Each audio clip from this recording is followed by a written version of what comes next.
하나님의 영이 우리를 인도하는 거예요. 그게 바로 뭐라고요? 자녀들만의 특권이라고요. 이 어려움 속에 외치고 부르고 요청합시다. 하나님이 찾아와 주십니다. 들어주십니다. 부어주실 겁니다. 할렐루야. 마지막 시대에는 생명 없는 신앙생활에서 벗어나야 합니다. 그래서 진정한 기독교도 생명이 있는 신앙생활로 돌아가는 일이 매우 중요하다. 여러분들 기억하셔야 됩니다. 그렇기 때문에 신앙생활을, 기독교 신앙생활을 함에 있어서 조심해야 될 게 뭐냐면 미혹과 속임이에요. 여러분 성경에서도 보면 알곡과 가라지, 양과 염소가 있어요. 같은 곳에 있고 근본이 같은 것 같지만 절대 같지 않은 것. 이제 그것들을 조심하라, 이런 것이 바로 성경의 메시지예요. 그런 것들이 대부분 걸려 넘어지게 하거나 실패하고 절망케 하는 일들이 있습니다. 또 이런 거짓된 것들은 구원의 길을 가지 못하도록 가로막는 그런 악한 것들이에요. 그것이 바로 종교의 영이다라는 거예요. 종교의 영은 기독교와 같은 것 같지만 다른 영, 다른 복음, 다른 예수를 말하는 것이 바로 종교의 영이다. 종교의 영에 대해서 우리가 분명하게 얘기해야 될 것은 종교의 영은 교회 안에 존재하는 인본주의와 율법주의다, 이렇게 말할 수 있어요. 그 두 가지는 기독교를 빙자하여 다른 기독교를 만들어낸다, 이렇게 볼 수 있습니다. 쉽게 얘기하면 이런 종교의 영은 인간의 욕구와 필요, 또 인간의 권위의 문제, 여기에 집중하는 거예요. 기독교는 그렇지 않아요. 기독교는 그리스도와 그의 나라입니다. 사람들은 모두가 종교의식을 가지고 있어요. 자기들이 잘 되고 못 되고, 자기들이 성공하고 자기들이 높아지고 하는 것들을, 그런 의식을 갖고 살아요. 그런 것들을 분출하거나 그런 것들을 얻어내는 것을 종교를 통해서 행하는 것, 그게 기본적으로 갖고 있는 이 사람들의 생각이에요. 근데 기독교를 그렇게 인식하고 있거나 기독교를 그렇게 인식하게 하는 것, 그게 종교의 영이에요. 그러나 종교와 기독교는 엄연히 다르다라는 것을 여러분 기억하셔야 돼요. 성경에서도 이 두 가지를 비교하면서 조심하라고 계속 얘기를 해요. 그중에 마태복음 16장 6절에 보면은 사두개인과 바리새인들의 누룩이 나옵니다. 이 누룩이 뭐냐면 영양분이 없는 부풀려진 상태, 생명이 없는 껍데기, 이런 거를 의미하는 거예요. 그래서 이렇게 생명이 없고 영양가가 없고 그저 껍데기와 부풀려져 있고 거짓되고 포장되어 있는 것, 자, 이런 것들을 조심하라라는 거예요. 그게 뭐라고요? 종교의 영이다. 근데 종교의 영의 주요 활동 무대는 어디예요? 교회입니다. 그들이 교회 안에 들어와서 진정한 열매인 것 같지만 결코 그렇지 않은 가짜들, 그런 자들이 바로 이 종교의 영이에요. 그래서 종교의 영은 거짓되고 조작되고 미혹하는 존재들이다. 그런 자들을 주의하고 경계하라. 이것이 성경의 메시지예요. 그래서 여러분들이 이러한 성경의 뜻대로 좀 주의하고 경계하고 구분하고 분별하는 그러한 일들이 여러분에게 있기를 바랍니다. 다시 말씀드리면 종교라는 건 뭐예요? 이슬람, 불교, 뭐 이걸 다 통틀어서 종교는 인간이에요, 인간. 인간의 욕구, 또 인간의 주권, 그것을 추구하는 것이 바로 종교다.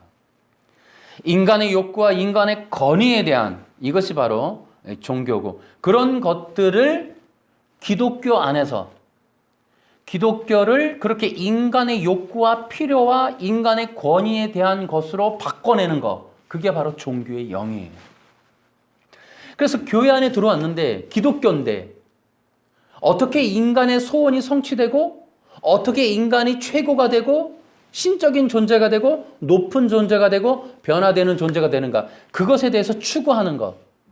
성경을 빙자해서, 설교를 빙자해서, 예배를 통하여, 교육을 통하여, 기도를 통하여 그런 일들을 추구하는 것이 뭐다? 종교의 영이다. 하지만 기독교는 그렇지 않아요. 기독교는 그리스도와 하나님의 나라예요. 그래서 여러분들이 이 기독교와 좀 이 종교의 차이를 좀 살펴볼 필요가 있습니다. 여러 가지 특징이 있어요. 그래서 신앙생활을 하는 것도 그 특징에 따라서 확연하게 차이가 나게 될 겁니다. 예를 들어 이런 거예요. 기독교는 뭐냐 하면은 하나님 나라의 자녀가 되는, 하나님의 자녀가 되는, 하나님의 가족이 되는, 하나님의 백성이 되는 것이 바로 기독교예요. 근데 종교라는 건 뭐냐 하면은 내 혼자서 열심히 그저 종교 활동을 통해 욕구와 소원을 이루어내는 것. 자, 이런 차이가 있어요. 요것들을 우리가 한번 성경에서 찾아보면 요한복음 1장 12절에도 분명하게 선언해요. 영접하는 자, 곧 그 이름을 믿는 자들은 하나님의 자녀가 되는 권세를 얻는다. 요게 기독교예요. 종교라는 건 뭐냐면 율법 아래에서 두려움에 떠는 거예요. 그것이 바로 이 종노릇하는, 종교의 영을 통하여 종노릇하게 되는, 그것이 바로 기독교와 종교의 차이다. 그래서 기독교는 믿음을 통하여 하나님과 특별한 관계를 맺는 것이고, 종교는 율법 아래에서 자기 소원을 성취하는 것이다. 이렇게 보면 돼요. 다시 기독교는 믿음을 통하여 하나님의 자녀가 되는 것이고, 종교는 율법을 통하여 자기 소원을 성취하는 것이다. 이렇게 우리가 볼 수가 있습니다. 그래서 여기서 분명하게 길이 갈려요. 종교와 기독교의 차이가 확 갈려나가게 됩니다. 기독교는 뭐냐 하면 하나님과 특별한 관계를 맺도록 그렇게 이끌어가는 거예요. 기독교의 핵심은 하나님이에요. 그리고 하나님과 언약의 관계를 맺는 것. 종교는 내 소원 성취하는 거예요. 그래서 여기서부터 갈리게 됩니다. 그렇기 때문에 이렇게 볼 수 있어요. 종교라고 하는 건 관계성이 없어요. 조건과 의무일 뿐이에요. 그러나 기독교는 조건과 의무가 아니라 관계성이에요. 하나님과 특별한 관계. 그러니까 예수님을 믿는다는 건 하나님의 자녀가 되는 것이고, 종교 생활을 한다는 건 율법 아래에서 내 욕심을 이루어가는 것, 내 뜻을 이루어가는 것이다. 이렇게 볼 수 있어요. 그러니까 종교는 관계성이라는 게 필요가 없어요. 조건과 의무, 무엇을 했고, 어떻게 했고, 어떤 일들을 해냈는가, 그러면 내가 무엇을 얻는가, 이런 것이 종교예요. 또 종교 의식이에요. 기독교는 의무와 조건이 아니에요. 하나님과 특별한 관계가 되는 것. 자녀가 되고 백성이 되고 신부가 되고 그의 군인이 되고 군사가 되고 그의 합당한 그런 언약의 관계성을 갖게 되는 것. 이것이 바로 기독교다. 자, 그래서 이렇게 또 얘기할게요. 종교는 어떤 특징이 있는가? 조건과 의무를 강조해요. 기독교는 언약과 약속을 말하는 거예요. 또 다시 얘기하면 종교는 무엇을 하라는 명령이 주를 이루어요. 그리고 무엇을 해야만 한다라고 하는 의무가 있어요. 기독교 특징이 뭐예요? 은혜와 사랑이에요. 그래서 종교는 뭐냐면 율법이에요. 율법. 핵심에. 기독교는 뭐예요? 하나님의 사랑과 은혜를 담고 있는 복음이 핵심이에요. 그래서 종교는 율법을 통해서 사람을 부리려고 하지만 기독교는 사람을 자유케 하는 거예요.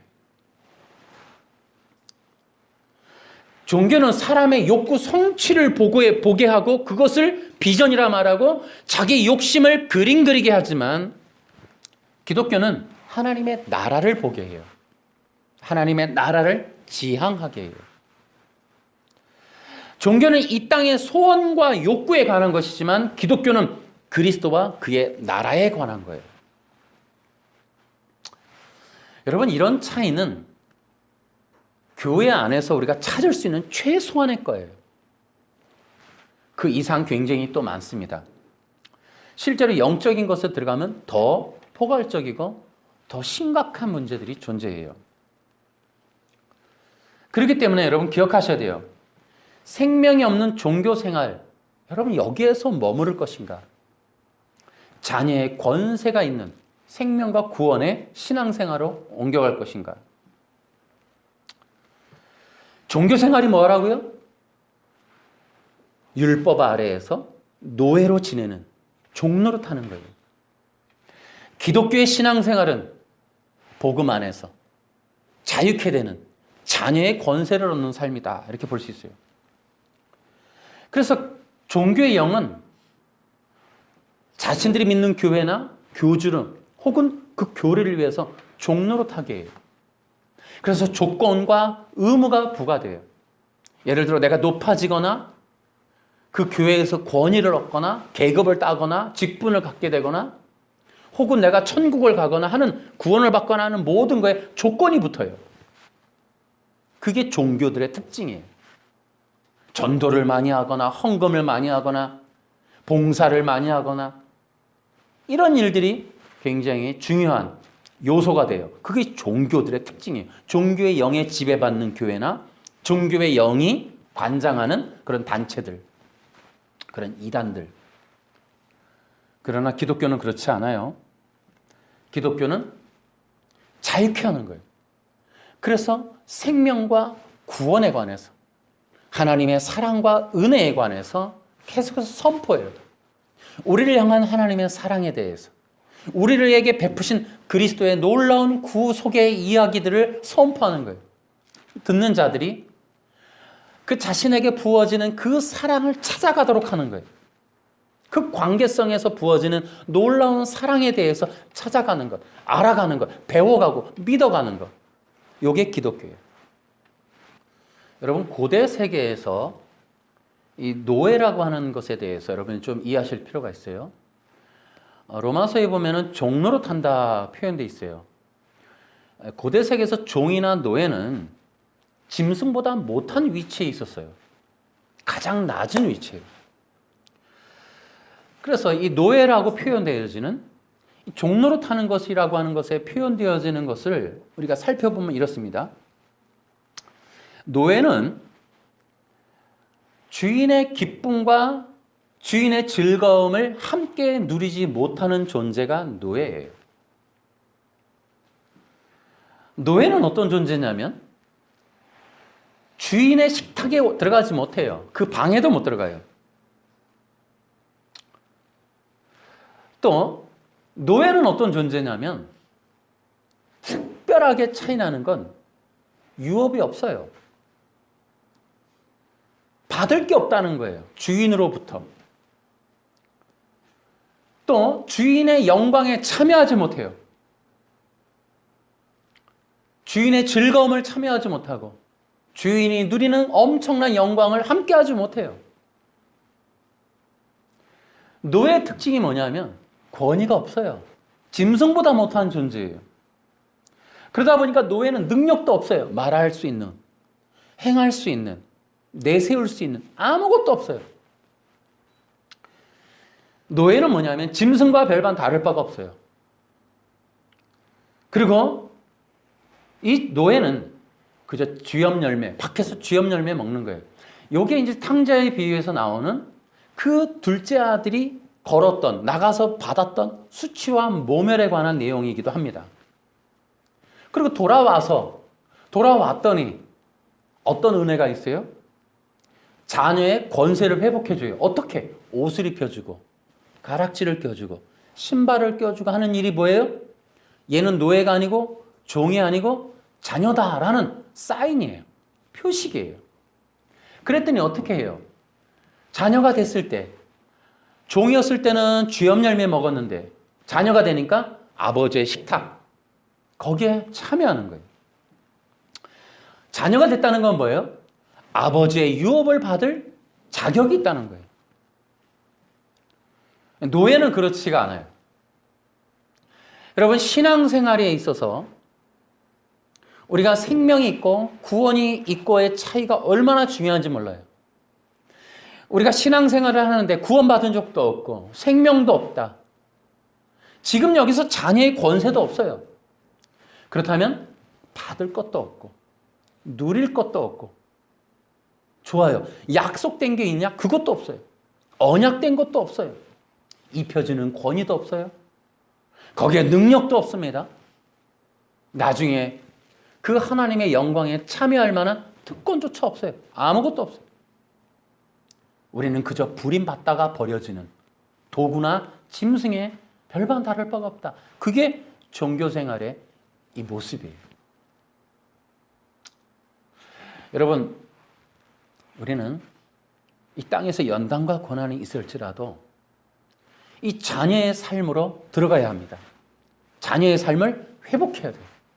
우리의 신앙생활은 주일날 11시에 가는 게 아니라 자녀의 권세를 회복하는 생활이 되어야 된다. 아멘. 종교가 어떤 특징이 있다고요? 죄와 사망 권세의 종노릇이다라는 거예요. 악한 영이 시키는 대로, 악한 영이 부리는 대로, 그저 악한 영의 그런 인도대로 따라가는 거예요. 뒤끝이 뭐라고요? 멸망이에요, 멸망. 유업이 없어요. 영광이 없어요. 받을 게 없어요. 왜? 약속된 게 없기 때문에. 아무것도 없어요. 그게 종교 생활의 끝이에요. 여러분, 종교의 영으로부터 자유케 되기를 주 예수님의 이름으로 축원합니다. 아멘. 여러분, 기독교는 뭐냐? 자녀의 권세를 주는 거예요. 신앙생활이 뭐예요? 자녀의 권세를 얻는 거예요. 기독교인이 된다는 건 뭐예요? 하나님의 자녀가 되는 거예요. 하나님의 언약 관계 안에 들어가는 거예요. 기독교의 특징 중에 가장 중요한 특징은 관계성이에요.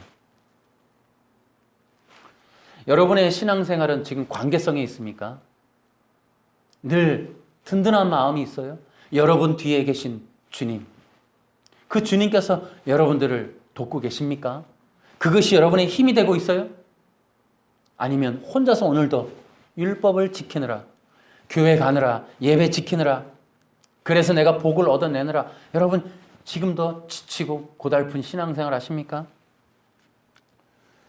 여러분, 신앙을 갖게 됐다는 건 하나님의 자녀가 되는 특별한 생명의 관계가 되는 거예요. 그것이 가장 중요한 거예요.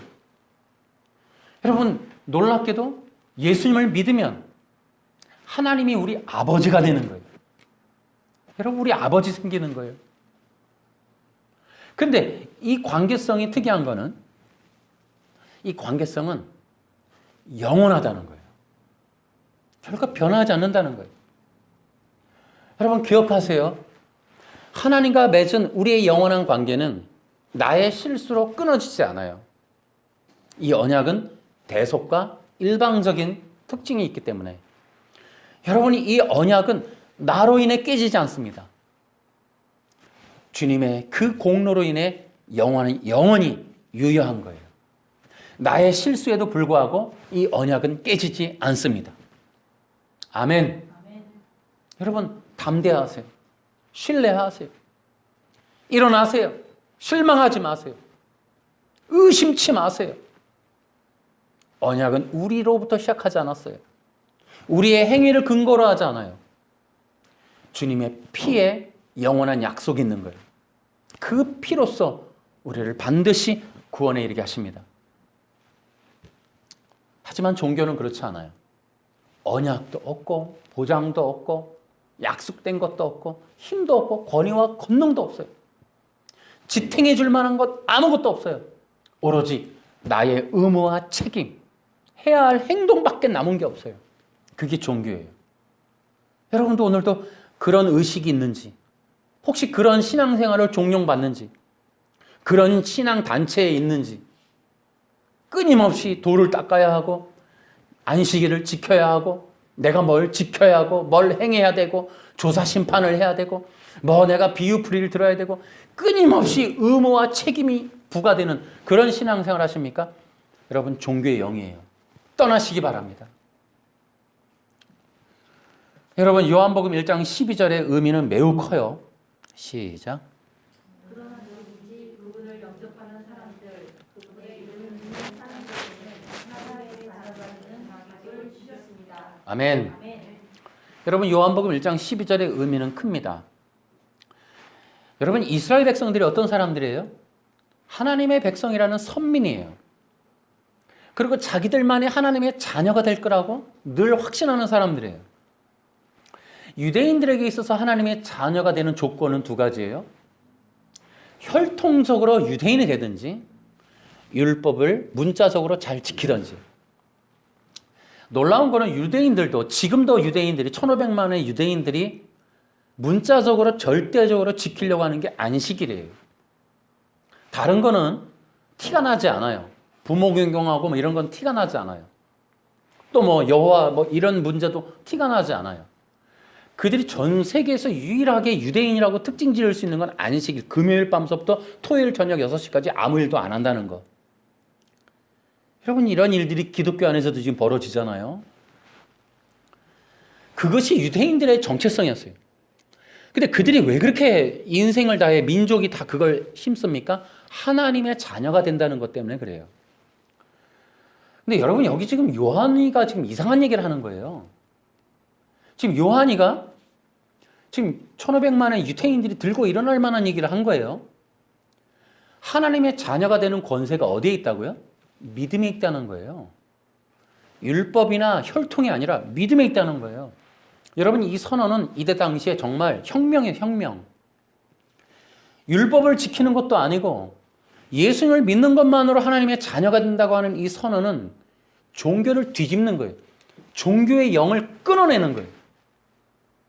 여러분 이 싸움이 지금 벌어지는 거예요. 지금 전 세계적으로. 지금도 이 바리새파 유대인들의 이 바벨 종교가 하고 있는 일이 이거예요. 그럼 우리도 해야 돼요. 기독교가 이걸 끊어내려면 예수님을 믿는 거 외에 다른 방법이 없어요. 여러분 이거 굉장히 얘기해야 되는 거예요. 요한이가 이것이 시대적인 전쟁의 선언이었어요. 영적 전쟁의 핵심이었어요. 하나님의 자녀 혈통 아니에요. 율법 아니에요. 믿음입니다. 라고 선언한 거예요. 여러분 그것을 목숨을 걸고 하는 거예요. 오늘날 기독교가 사람 많이 모은다는 게 의미가 있느냐? 그게 아니라니까요. 영적인 선언 하나가 중요한 거예요. 하나님의 자녀는 예수님을 믿는 자들이 받는 겁니다. 이 선언을 해야 되는 거예요. 믿음으로 받는 겁니다. 여기서 양보할 수가 없는 거예요. 안식일을 목숨처럼 지키던 자들에게 안식일이 자녀의 권세 주는 거 아니다. 오직 믿음이다. 여러분 오늘날도 이 선언이 돼야 돼요. 혈통과 율법이 아니라 믿음이라는 거예요. 이게 자녀들의 권세를 얻게 되는 거라는 아주 중요한 복음적 선언이죠. 미래적 선언이고 계시적 선언이에요. 여러분 오늘 우리도 이러한 선언을 우리도 신앙 고백으로 하실 수 있기를 바랍니다. 기독교가 이것에 안 되니까 여러분 안식일이 활개를 치는 거예요. 안식교가. 그럼 이제 우리는 오늘 이 자녀에 대해서 좀 더 살펴보려고 합니다. 자녀가 어떤 특징이 있는지, 특권이 있는지 이걸 좀 알아볼게요. 첫째, 자녀의 특권이 있어요. 자녀들이 하나님의 자녀가 되는 권세를 얻었다. 이 자녀의 권세가 어떤 특권이 있는가? 첫째, 하나님의 나라를 유업으로 받는 거예요. 하나님의 나라를 받는 것. 이 땅에서 잘 되는 게 아니라 저 영원한 하나님의 나라를 유업으로 받고 그 나라의 일원이 된다. 그래서 하나님의 나라를 유업으로 받을 수 있는 특권이 자녀의 권세예요. 권세. 아멘. 아멘. 여러분 자녀가 되면 하나님의 나라를 받습니다. 아멘. 영원한 나라예요. 영원히 변치 않을 나라예요. 이 땅의 나라가 아니라고요. 그래서 이것도 중요해요. 바리새파 유대인들의 나라는 뭐예요? 이 땅이에요. 그게 뭐라고요? 시오니즘. 전 세계를 율법 아래 놓겠다. 전 세계를 안식일 토요일을 지키게 만들겠다. 전 세계 모든 민족을 75, 80억 인구를 유대교인으로 만들어버리겠다. 이게 시오니즘 애들. 여러분 이것이 바로 이 땅을 지배하고자 하는 사탄의 영이에요. 종교의 영이라고요. 그러나 기독교는 뭐예요?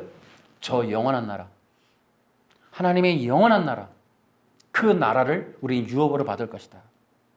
여러분, 이 땅은 모델이에요. 모델은 유효기간이 있고 유효기간이 지나면 철거돼요. 그리고 합판이 고물상에 팔려요. 여러분, 이 지구도 유효기간이 있어요. 창조된 모든 건 끝이 나요. 창조된 건 원본이 아니에요. 원본이 따로 있어요. 이 창조된 건 유효기간이 다 있는 거예요. 인간도 떠나듯이 지구, 우주도 끝나는 거예요. 이 우주의 종말 시한이 다가오고 있는 거예요, 여러분. 그렇기 때문에 우리의 신앙, 기독교 신앙은 위대한 거예요. 여기 우주, 지구에 머무는 게 아니에요. 저 영원한 나라. 그 나라를 유업으로 받는 것이 자녀의 권세다. 아멘. 또 하나가 자녀의 권세는 권위의 회복이에요. 탕자의 비유 아까 얘기했죠. 겉옷을 입혀요. 손에 가락지를 껴요. 겉옷이라고 하는 건 왕의 자녀의 표식이에요. 가락지는 우리도 알다시피 언약의 표식이에요. 신은 영역의 표시입니다. 모세 떨기나무에서 여러분 이 신발을 벗죠. 모세가 하나님의 나라라고 하는 영역의 표시예요. 거기서 이 더러움, 이 세상에서 세속의 이 뜻을 갖고 있는 그 신발을 벗는 거예요. 그 하나님의 영광 아래 거룩한 그 하나님의 임재 앞에 이 세속의 모든 것들이 함께할 수 없음을 뜻하는 거죠. 근데 여기서는 거꾸로 또 하나님의 이 나라의 이 자녀의 영역에 포함되어 있다는 이 신을 신는 거예요. 그런데 여러분, 노예는 약속이 없어요. 영역도 없고, 자, 약속도 없고, 권위도 없고, 영역도 없어요. 그저 문 밖에 거하는 거예요. 슬피 울며 이를 가는 문 밖에 거하는 게 노예고 종이에요. 자녀처럼 안으로 들임받지 못해요. 그들은 영역이 밖이에요. 영문 밖이라고요. 그저 바깥에 처하는 거예요. 그게 뭐예요? 광야예요, 광야. 광야는 뭐예요? 귀신이 우글거리는 곳, 사탄이 우글거리는 곳. 거기가 바로 이 종, 노예가 거하는 곳이다 라는 거예요. 그런데 자녀는 뭐예요? 집 안으로 들여서 왕의 겉옷을 입고 약속의 가락지를 끼고 영역에 신발을 신어요. 그리고 뭐예요? 결정적으로 소를 잡아라. 음식을 잡아라. 뭐예요? 식탁의 교제에 함께 들어가는 거예요. 그게 바로 노예와 종의 차이다. 여러분, 예수 믿으면 하나님의 자녀가 되고 그 자녀는 얼마나 놀라운 권위를 잊게 되는지 몰라요. 여러분, 사탄은 우리를 감히 건들 수 없습니다. 우리 하나님의 자녀들은 권위가 있는 거예요. 죄와 사망 권세로부터 벗어났고 어둠의 권세가 이기지 못하는 권위가 있어요. 우리는 통치하고 다스리고 명령할 수 있는 권위와 권세가 있습니다. 아멘. 아멘. 여러분 모두에게 있다는 거예요. 여러분 가정에서도 선포하세요. 여러분의 권위, 그리스도의 권위로 예수 이름으로 명하노니 어둠은 물러갈지어다. 아멘. 자녀의 특징은 아까도 얘기했죠. 첫째는 하나님의 관계성이에요. 두 번째는 뭐냐면은 성령의 인치심이에요. 자녀들만의 특징이 뭐냐면 하나님의 영으로 인도함 받는다는 거예요. 로마서에 나오죠. 로마서 8장 14절 시작. 왜냐하면 하나님의 영으로 인도받은 사람들은 누구나 하나님의 자녀이기 때문이다. 아멘. 하나님의 영으로 인도함 받는 게 자녀라는 거예요. 성령의 인치심이 자녀의 특징이에요. 여러분, 자녀는 어떤 혜택을 받아요? 보디가드가 있어요. 우리에게는 에스코트하는 자가 있다. 하나님의 영이 우리를 도우십니다. 하나님의 영이 우리를 인도하는 거예요. 그게 바로 뭐라고요? 자녀들만의 특권이라고요. 여러분, 구약에서도 마찬가지예요.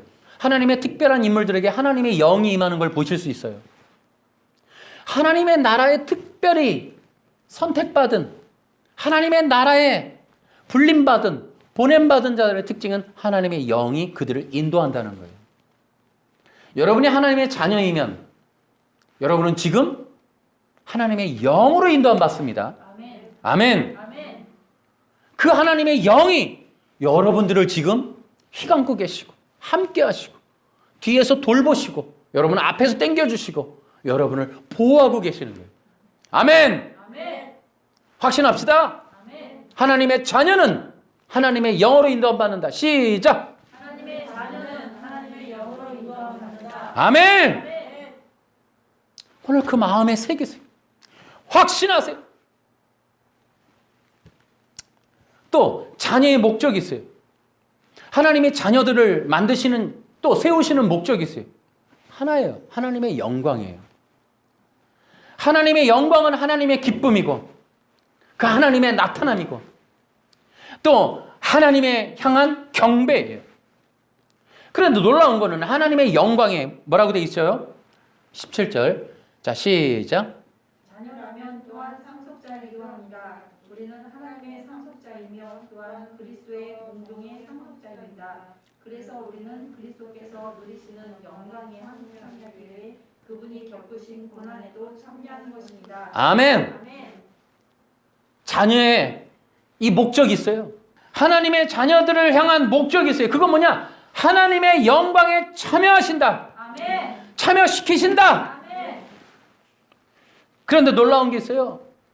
그 영광을 참여시키는데 그 영광이 있을 때에 형상 회복이 있는 거예요. 그래서 그 영광이 비춰짐으로 인하여 하나님의 영광이 그 자녀들에게 비춰지고 함께 나누어지고 참여하게 될 때에 그 자녀는 형상이 회복된다. 그 아들의 형상을 회복시켜주는 것이 하나님의 영광이다. 아멘. 아멘. 아멘. 자, 또 자녀의 삶이 있어요. 자, 우리 12절 13절. 자, 시작. 그러므로 형제 여러분, 우리는 빛을 진 사람들입니다. 그러나 죄의 본성에 따라 살아야 하는 죄의 본성에 비친 사람이 아닙니다. 죄의 본성에 따라 산다면 여러분은 죽을 것입니다. 그러나 성령의 도우심을 받아 몸에 악한 힘을 준 사람은 여러분은 살 것입니다. 여러분 자녀의 삶의 특징은 성령 안에서 생명과 승리의 삶이다. 아멘. 여러분 그렇게 믿으시기 바랍니다. 아멘. 오늘 말씀에도 그게 나오는 거예요. 자녀의 삶에 나타나는 거 뭐냐면은 변화예요. 성령 안에서 생명의 삶으로 변화되는 거예요. 이 생명의 삶이 뭐예요, 이제? 죄의 본성에 지배받는 게 아니라 죄의 본성을 따라 살지 않고 성령의 도우심을 받아 사는 또 다른 삶이 펼쳐지는 거예요. 그전에는 어땠어요? 그냥 사는 거예요. 그냥 사는데 그걸 성경은 로마서는 뭐라고 얘기해요? 죄의 본성에 따라 산다. 여러분 잘 기억하세요. 이 죄의 본성에 따라 사는 삶은 굉장히 독특한 거예요. 여러분 예배도 드릴 수 있어요. 교회도 나갈 수 있어요. 여러분 종교 생활 얼마든지 할 수 있어요. 헌데 그 내막이 뭐라고요? 죄의 본성에 따라 사는 삶일 수도 있다는 거예요. 근데 이제 자녀들이 됐으니 이제 어떻게 된다고요? 생명의 삶을 사는 거예요. 그게 뭐라고요? 죄의 본성이 아닌 하나님이 주신 영원한 생명으로 살아가는 죄의 본성을 이기는 삶을 사는 것이다. 아멘. 아멘. 아멘. 그전처럼 살지 않는 거예요. 그전처럼 보이는 대로, 느끼는 대로, 마음이 원하는 대로 이게 아니라는 거예요. 성령이 원하시는 대로, 하나님이 인도하시는 대로, 하나님의 영광이 나타나시는 대로 그렇게 살려고 하는 삶의 성향들, 변화, 이것이 바로 생명의 삶입니다. 내 욕구와 내 필요와 내 원하는 것과 세속적인 어떤 기준치에 합당한 삶에 대한 이 요구가 아니라 그것들을 죄의 본성이라 말했고 그것과 반대 생명이 나타나는 하나님의 영광에 참여하는 그리스도의 기쁨이 있는 이런 일들은 일반인들이 생각하지 않는 거예요. 꿈꾸거나 소원하지 않아요. 바라지도 않아요. 근데 자녀들만 성령 받은 자녀들만 구원받은 자녀들만 하나님의 영광을 위해서 살까? 본성이 아닌 삶을 살까? 내가 보이는 것은 아니지만 하나님의 기쁨이 나타나는 삶을 살까? 그런 것들. 내 삶에 내 욕구와 관련이 없지만 세상 사람들에게 어떻게 보면 기준치 합당하진 않을 수 있지만 하나님이 기뻐하신다면 딱 그런 일을 해볼까? 이런 거. 이제 그런 생명의 삶. 또 뭐예요? 승리의 삶이라는 게 뭐예요? 죄의 일을, 죄의 본성의 일을 이겨내려고 하는 그런 삶. 본성의 일이 아닌, 몸의 일이 아닌 영적인 일을, 그런 것들을 위한 삶. 이게 뭐라고요? 자녀의 삶의 특징이에요. 아멘. 그래서 우리는 돈 벌고 잘 되고 순리적인 삶의 패턴대로 살아가는 어떤 그런 것들이 타인에게 의해서 부러움을 받게 되는 것이 좋은 신앙생활이 아니에요. 그것들이 죄의 본성에 따른 삶일 수도 있다.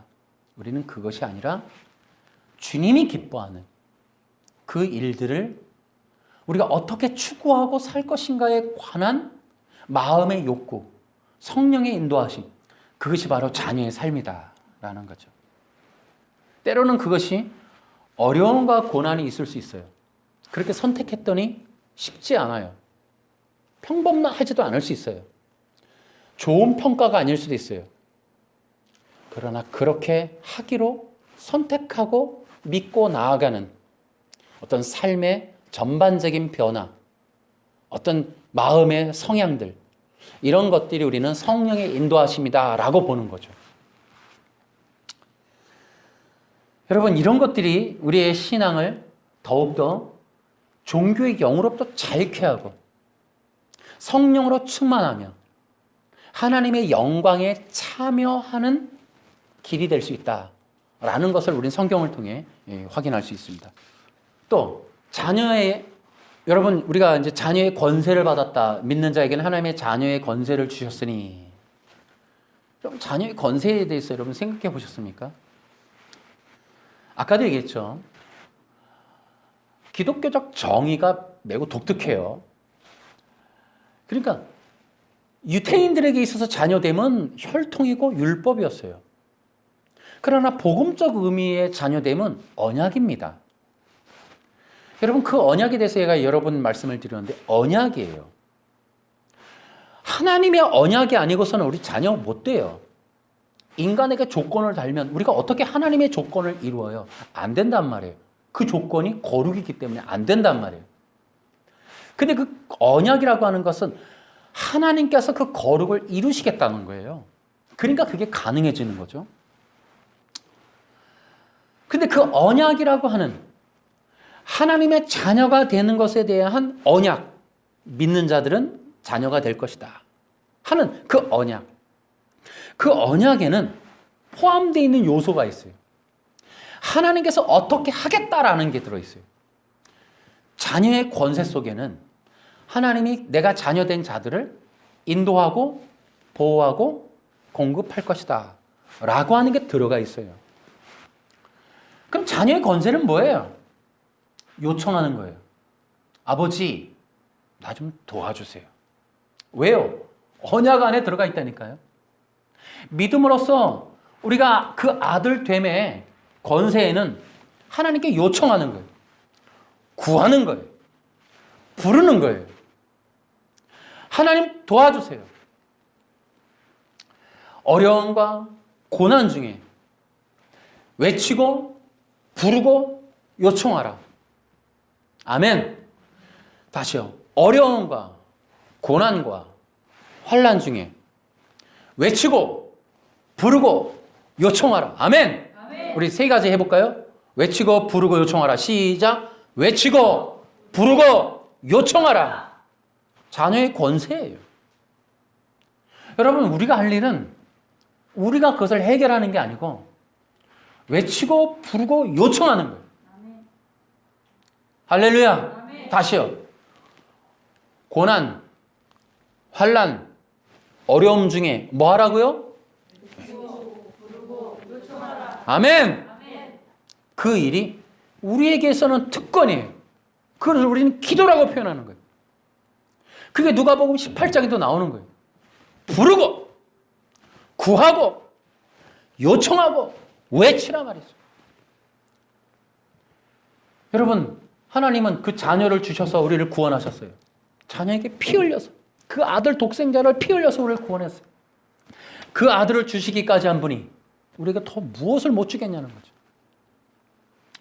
여러분, 우리가 외치고 부르고 요청할 때 하나님은 그 얼굴을 감추지 않으십니다. 아멘. 우리에게 나타나 주시는 거예요. 아멘. 호흡으로, 또 그분의 임재로, 감동으로, 말씀으로 그분의 사랑과 은혜를 공급하신다.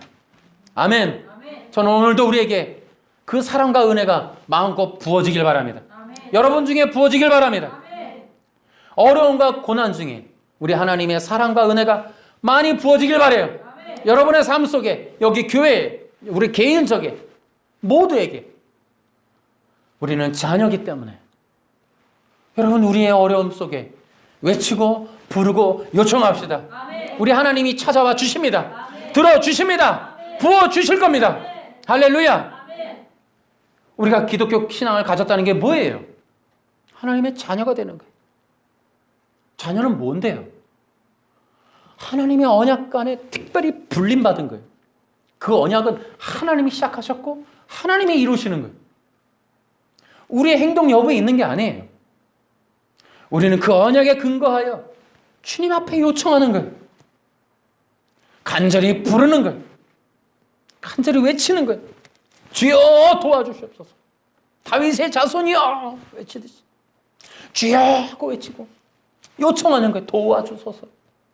신음소리에도, 세미한 소리에도 들으시는 주님, 그 마음의 소리도 들어주는 주님, 그거밖에 방법이 없어요. 그것이 바로 우리가 기독교 신앙을 가졌다는 놀라운 정체성이에요. 여러분, 놀라운 사실은 종교에는 이게 없어요. 종교는 언약에서 시작되지 않았고 내 노력과 의무와 이 책임, 여기에 근거하고 있기 때문에 하나님의 약속이나 어떤 언약이나 그런 것들이 없어요. 관계성이 없어서 줄 사람도 줄 분도 줄 것도 아무것도 없어요. 내가 얻어낼 것만 앞에 있는 것, 이게 종교예요. 내가 오늘도 무엇을 드리고, 내가 어떻게 내가 정기적으로 무엇을 행하고, 내가 어떤 일들을 선하게 행하고, 어떤 일들을 아무것도 안 하는 어떤 근거적인 행위로 인하여 자 이제 주실만 하죠, 빨리 주세요, 이거밖에 남은 게 없어요. 그게 종교예요. 기독교는 그렇지 않죠. 하나님의 언약에 근거하는 것, 그리고 그 언약에 의해서 자녀되는 권세를 주셔서, 여러분, 자녀의 권세 중에 놀라운 게 뭐예요? 왕 같은 제사장이에요. 우리를 아버지의 수준에, 아버지의 자리에, 또 아버지의 권위에, 권능에 참여하는 거예요. 그게 영광에 참여시키는 거예요. 이게 놀라운 거 아닙니까?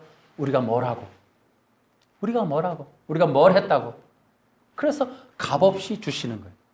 행한 것도 없는데, 갚아드린 것도 없는데, 드린 것도 없는데, 행한 것도 없는데 거저 주시는 거예요. 거저 주시는.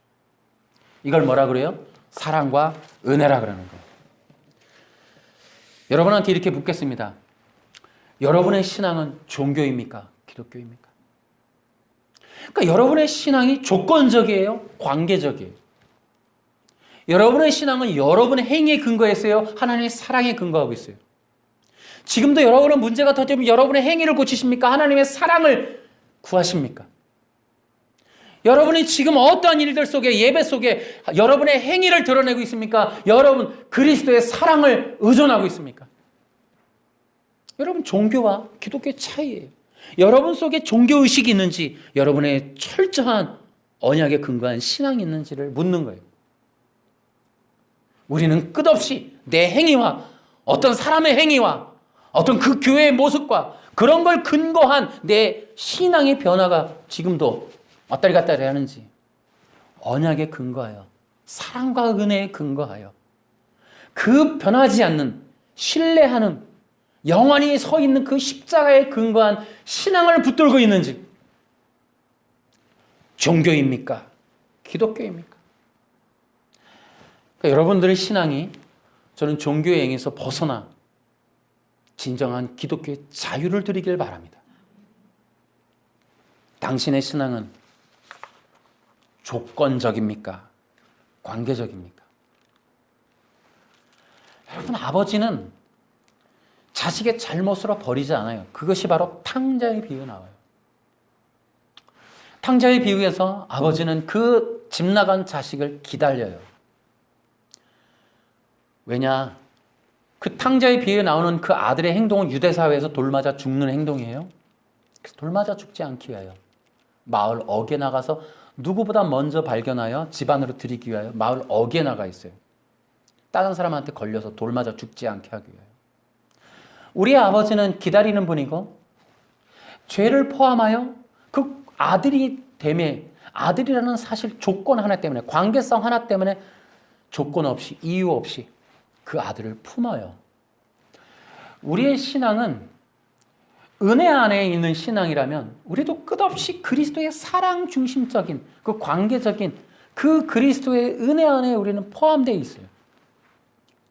그러니까 종교적 의식은 자고한 자기의 어떤 근거들로 인하여 자고하다라는 건 되게 비교적인 개념이에요. 그래서 타인보다 나은 행동과 타인보다 나은 공덕이 있을 때 자고해져요, 사람은.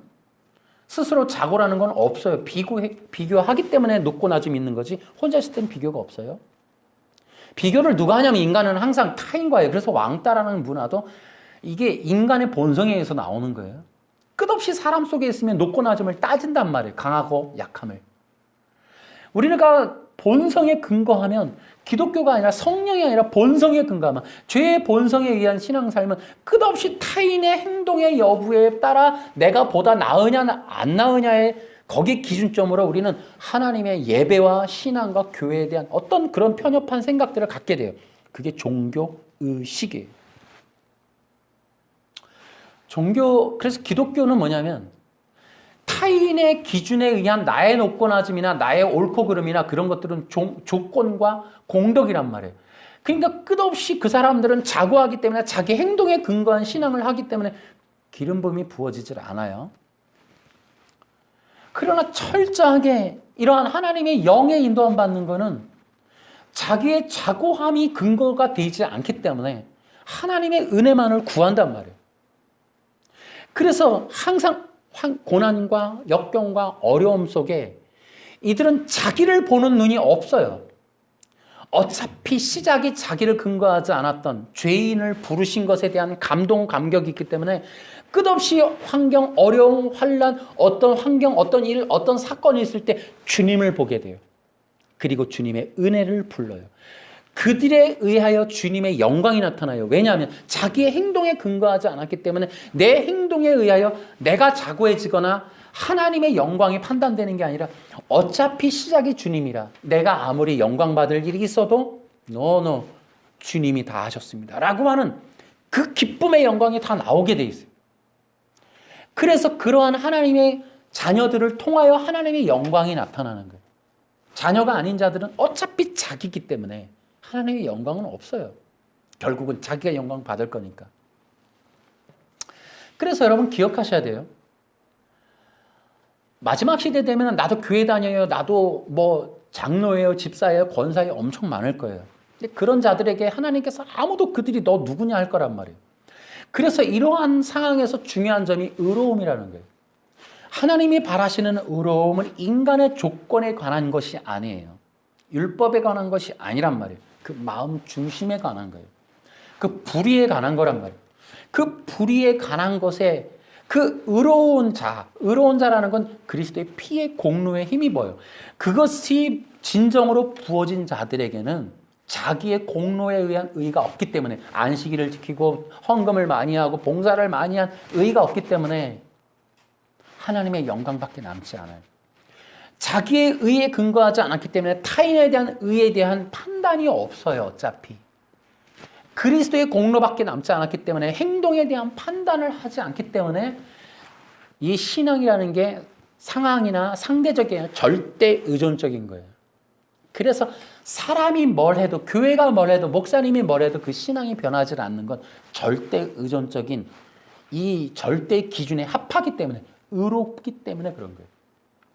진정 마지막 시대에 하나님께서 찾으시는 신앙은 의로운 자라는 거예요. 그래서 주님하고의 마음이 맞는 거지 타인하고의 기준에 의한 자기 스스로의 의를 구하지 않았기 때문에 그들의 신앙은 흔들리지 않는다는 거죠. 환경이, 교회가 어떤 정치적인, 어떤 경제적인, 세계적인 어떤 그러한 일들이 있을지라도 주님을 향한 절대 의존적인 이 신앙이 변하지 않는 건 의로움이라는 거예요. 의로움. 근데 그 의로움이 바로 예수의 피. 그 예수의 피는 성령 안에서 우리에게 확증되어지는 거예요. 그것이 마지막 시대 신앙이에요. 그것이 우리로 하여금 하나님의 자녀됨에 대한 그 확신을 잃어버리지 않게 한다는 거예요. 그래서 그 자녀됨은 주님을 통하여 끝없이 확증되는 거지 주변을 통하여, 옆을 통하여, 환경을 통하여 확증되는 게 절대 아닌 거예요. 자녀됨의 확신은 주님을 통한 확증인 거예요. 여러분의 신앙의 눈과 귀와 기준점을 주 예수 그리스도에게 결정해 놓으시기 바라요. 거기에 꽂아 놓으셔야 돼요. 흔들리시면 안 돼요. 우리의 신앙은 그리스도에게 있는 거지 사람에게 있는 게 아니에요. 교회에게 있는 게 아니라고. 그러니까 사람에 따라, 교회에 따라 환난 때문에, 교회가 혼란 때문에 싸움 나서 원로 목사 다니 이런 거에 신앙이 코로나 때문에 이런 게 아니란 말이에요. 그리스도와 나와의 관계는 언약적이에요. 영원하단 말이에요. 그래서 그 의로운 관계에 있는 사람만 남아요. 마지막 시대. 이제 그 부분은 여러분이 이렇게 이론으로 들을지 몰라도 실제적인 거긴데 이런 것들은 좀 더 가면서 성령의 역사의 시간표에 따라 나타남에 따라서 여러분들이 이해가 될 거예요. 자, 이제 결론으로 들어가 볼게요. 이제 우리는 앞에서 끝없이 우리가 종교의 영에 대해서 이야기했던 동기와 같이 우리는 우리가 종교인지 기독교인지를 자신을 점검하라는 거예요. 첫째는. 그래서 내 신앙이 언약의 근거에서 하나님의 불러주심과 하나님의 권세를 주심에 대한 그 은혜에 근거한 건지, 뭐 혈통인 건지, 조건인 건지, 행동인 건지, 아니면 관습인 건지, 아니면 소문에 의한 건지, 아니면 내 고집인지, 이런 것들에 대해서 점검을 하셔야 된다라는 거예요. 기독교 신앙은 내 행위에 근거하지 않는다는 걸 명심하시기 바라요. 종교는 행위에 근거해요. 그래서 종교인들은 끝없이 자기 의를 찾아야만 돼요. 내가 행한 게 없으면 교회에 갈 만한 조건이 없다고 생각해요. 담배 피우면 못 가고, 내가 교회 뭐 집안에 부부싸움 하면 권사님이라도 교회 못 간다 그러고, 뭐 이런 게 그런 문제가 아니고 내 행위에 근거하는 게 아니라 절대적인 관계 속에서의 신앙이라는 것인지를 점검하라. 두 번째는 우리의 신앙의 눈이, 마음의 눈이 십자가에 있는지를 점검하라는 거예요. 십자가가 아니면 흔들려요. 떨어져요. 반드시 변질돼요. 세 번째, 우리가 신앙생활을 함에 있어서 필요한 게 자녀의 권세를 회복하는 것도 중요해요. 그러니까 권세가 있는데 안 쓰는 거는 문제가 있어요. 권세라는 건 쓰라고 주는 거예요. 왜? 필요하니까.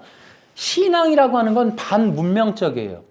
반사회적이에요. 이 세상과 사회적인 문화와 통용되는 소문과 별반 다를, 그러니까 똑같은 길을 못 간단 말이에요.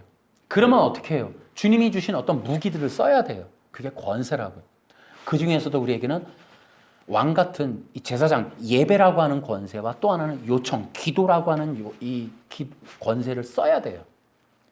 그런 것들을 회복할 수 있어야 돼요. 그러니까 여러분들이 어떤 환경이 어려움이 고난이 있는데 기도가 안 터진다, 기도가 안 나오고 바로 기도할 일이 자세가 안 나오고 기도의 처소로 가지 못하는 건 여러분이 지금 종교의 영에 눌려 있는 거예요.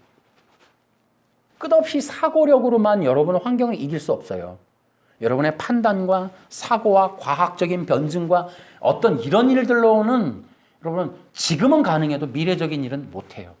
그때는 철저한 하나님의 이 권세가 활용되지 않고 하나님과의 이런 능력적인 관계성이 없이는 못 이겨나가요. 자녀들의 권세와 이러한 능력은 예배를 통해 나타난다라는 걸 명심하시고,